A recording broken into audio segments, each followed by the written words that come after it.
енді соңғы сұраққа жауап беруім болсын. Жалпы не сабырмен семья болып кетпедіңіз дейді. Былай. Жалпы қыз бен жігіт болып жүрген кезінде көбісінде ер азаматтар маскамен жүреді. Әдемі маскамен жүреді.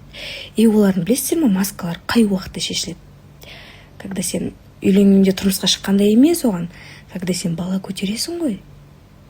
Бала көтересің. И ол баланы босанғаннан кейін, бала көтергенде бір рет маскасы ұшады. Біраз жерге ұшады. Ал баланы босанғаннан кезде вообще ұшады ғой маскасы. Ол моментте сен қаттандай қиын. Енді ол момент, когда сен баланы босанып, содан кейін послеродовой депрессия болады, анау болады, сол моментте сен ер азаматтан ғана күтесің да поддержканы. Басқа ешкім поддержка саған керек емес. И сол моментте сен түсінесің ғой. Либо сен шынымен де өзің қалаған сондай мықты ер азаматқа тұрмысқа шыққан түсінесің. Либо сен өте нашар таңдау жасағанды сол моментте түсініп қаласың. Енді қараңыздар, сіздерді баланы босанғаннан кейін уже сіздерде баяғыдай карьерный рост болып уже олай жұмыс жасай алмайсыз. И оның бәрін сіздің қасыңыздағы менің болашақ мықты күйеуім болады деп таңдаған адам, соның бәрін біле тұра, сіздің слабый жерлеріңізді біле тұра, бала туғаннан кейін кете алмайтыныңызды біле тұра, соның бәрін біле тұра, олар құтырады ғой. Ол бәріне топырақ шашпаймын, бар енді жақсы ер азаматтар әрине, бірақ біразы уже сен соған зависимый екенді білет, уже сен содан мысалы ақша болсын, финансовый, конечно, ол кезде проблема болады, содан нуждаться етіп тұрғанды біліп, олар құтырады. И олар ол кезде семьядан кетпейді, себебі әйелді кетіру үшін олар уже құтырып білгенін жасайды. Сол кезде әйелде уже екі таңдау қалады да. Либо мен осы адаммен көніп, осының бәріне көзін жұмып көніп, не жасаса да көзін жұмып көніп жүресің, либо өзіңді сыйласаң, өз жолымен кетесің деген сияқты ғой. Кішкене жазылып жатыр, жаралар жайлап түсіп жатыр уже. Осындай состояние болып тұр кожам. И білесіздер ме, бүгін что-то бір түрлі ояндым. Вроде бы ешкім тиіскен жоқ, ешкім артық ештеңе айтқан жоқ. Но ешбіреудің сөзі әсер етсем, ешкім ештеңе айтқан жоқ вроде. Бірақ настроением жоқ вообще. Ешкім сөйлескім де келіп жатқан жоқ. Бір түрлі бір чувство болып тұр. Сыртқа шығып істеп келетін жұмыстарым бар еді. Вообще барым деп тұрған жоқ. Енді өзім таңғалып қалдым да. Қинап бірдеңе істеймін десем, тоже ештеңе. Настроением жоқ. Өзінен өзі білмеймін. Не болып қалған аяқ асты білмеймін. Бір ұйықтап тұрдым, солай болып қалды. Біраз болыпты сұрақ жауап болмағанда, сұрақ жауап болсын. Сіздер андай енді бір адамға қоятын бірнеше сұрақ болады емес, біртіндеп бәрін қойып тастағым келеді. И соның ішінде топовый деген, мынау осы сұрақты қоймасам болмайды деген сұрақтарыңызды қойсаңыздар болады. Енді жиі қойылып жатқан сұрақтардан осы бар екен, араларында көп қойылып жатқан. Енді жалпы реніш жоқ па, номинация туралы әлі айтылып жатыр. Жоқ, ешқандай да реніш өкпем жоқ. Себебі неге десеңіздер, өмірде бір нәрсе себепкер болады. Менің осылай сіздердің алдарыңызда танып сөйлеп отырғаныма себепкер болған қосылайық. Одан бөлек Гүлжанмен таныстық бастағаныма, мысалы Гүлжанды өмірде маған кездескеніне тоже сол қосақ себепкер болып отыр. Сол үшін ешқандай да ренішім жоқ. Тек алғыс айтам. Сол. Енді осы сұрақты қойып жатады, сосын көп айтып жатады, сіз көп көрмейміз құрбыларыңызбен отырып, бір жақта отырғаныңыз деген сияқты көп шыға бермеймін. Құрбы дейтінде Алматыда менде жақын прям қатты құрбым жоқ. Енді Әділді білесіздер, досым бар, енді онымен былай араласамыз. Бірақ кішкентай кезімнен араласатын екі құрбым бар, екеуісі де Астанада тұрады. Енді осы алдағы уақытта Астанаға барам, сол кезде олармен міндетті түрде жолығатын боламын. Сол, мен Астанада екі құрбым. Мына сұрақ қалай қойылған деймін да, қараңыздар, мен әлі баламен таныстырған жоқпын. Біріншіден үйтіп үйіме пісіріп қонаққа тамақ шақыратынды, қонақ күтіп тамаша. Короче, солай. И мен былай ойлаймын, басында енді сен тұрмысқа шыққаннан кейін такита күнделікті солай болады. Сен оны өмір бақи істейсің, тамақты істеп, оны күтіп алып, тамағын беріп, ол уже дальнейшем болатын нәрсе ғой. Бірақ в начале отношений басында, мысалы бірінші үйленген кезде қызық қой, енді бірге тамақ істеп, маған сондай ұнайды өзіме. Ол саған көмектесіп, сен қасында жүріп бірге істеп, әйтеуір сен бәрін істеп жатсың, хотя өтірік болсын көмектесіп жүрген сияқты болып қасында жүрсе, солай ұнайды маған.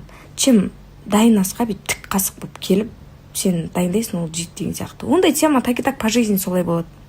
Басында в начале хотя бы сондай естеліктер, бірдеңелер болу керек қой енді. Енді көп сұрақтардың ішінде осы сұрақтарда прям өте жиі кездесіп жатыр. Қалай арықтасам болады, қалай салмақ тастасам болады, спортпен айналысам да арықтай алмай жатырмын. Болмаса жаңағыда сіз екі бала босанғаннан кейін қалай өзіңіздің қалпыңызға келдіңіз деген сияқты сұрақтар енді өте көп. Соған қарағанда біздің қыздардың арасында проблема сияқты. Негізі артық салмақ деген кәдімгідей проблема сияқты болып тұр. Енді өзіме ол қызық болып кетті да, енді тоже сіздерге де бір қалай айтсам болады, сіздерге де бір көмегім тисін деген оймен өзім зерттегім келіп жатыр енді осыны. Шынымен де не нәрсемен именно адам қалай айтсам, ешқандай химикатсыз қандай жолмен арықтауға болады екен деген сияқты ой өзіме келді да. Енді сол жағын зерттеп, примерно біліп, соның бәрін қарастырып, сіздерге алдағы уақытта айтатын боламын әрине. Енді бағана бір жұмыстармен шығып кеткен болатын бір жерге. Мына кісі, мен сестренкам ғой, енді маған айтпай, бұл кісі бірдеңе білдіріп жүр екен. Сонымен маған айтады, сен сторисін көріп қалдым бағана дейді да. Типа арықтату туралы әңгіме болып кетті, бәрі сұрап кетті осымен. Сөйтсем дейді, мына кісі айтады, мен арықтататын шай алғанымды білмейсің ба деп. Менен сөйтіп сұрайды да. Мен сені мысалы қаяқтан білемін, қашан не алдырып жатқанын. Қашан алдың сен? 1-2 апта болып қалды. 1-2 апта болып қалды ма? Не алдың сонда? Шай? Гуанчжоудан. Гуанчжоудан? Кім арқылы алдырып жүрсің? Вообще. Жоқ, кім арқылы алдырып жүрсің? Бір подругам ішіп жүр екен, содан көрдім, бірақ іздедім, Қазақстанда жоқ екен, сонымен Гуанчжоудан алдырттым. Пысыр әкешесі маған айтпай жүріп ше, ужас. Мен деген мысалы қыз айтып жүр 1 апта бұрын ба, бір апта бұрын сен айтып жүрген болатын маған. Не деп айттың сен маған? Бір зат Гуанчжоудан заказ беремін. Мен өзім мән бермей, мен ойладым бір киім ба, үстіне бірдеңе ме, үйге товар ма, бірдеңе заказ беріп жүрсем, сөйтсем бұл кісі арықтататын чай заказ етіп. Чайды қай уақытта ішіп жүрсің деймін да, мысалы мен байқамаппын да сен. Сіз азанда ұйықтап жатқанда ішем, басымда видео болмайсыз ғой, сосын кешке жатарда ішем. Мәссаған. Енді үйде болмайтын рас енді. Не шай өзі көрсетші құрсын, қарайық. Не шай екенін. Сертификаты бар ма? Сертификаты жоқ. Ужас, қалай сертификат ішіп жүрсің сонда? Сонда сен бір подруганың совет берді екен деп іше бересің бе сонда?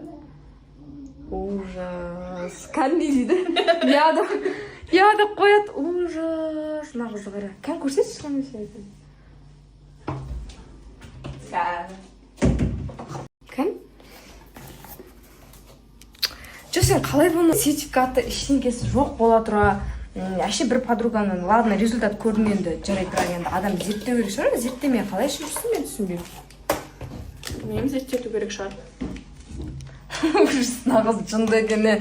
Сен ужас, сен денсаулығынан давай құрсын наны мен ойлаймын енді любой нәрсе ішкеннен кейін қандай дәрі болсын, мысалы енді примерно мынау сен шөп шай болғаннан кейін сеніп ішіп жатқан шығарсың, бірақ не дегенмен де бұның несін тексерту керек болады. Бұны кәдімгідей андай экспертиза сияқты беріп кәдімгідей тексерту керек болады ғой. Еще сертификатын алмағансың, сен примерно білмегенсің да ғой сертификатын қалай алдыру керек екенін.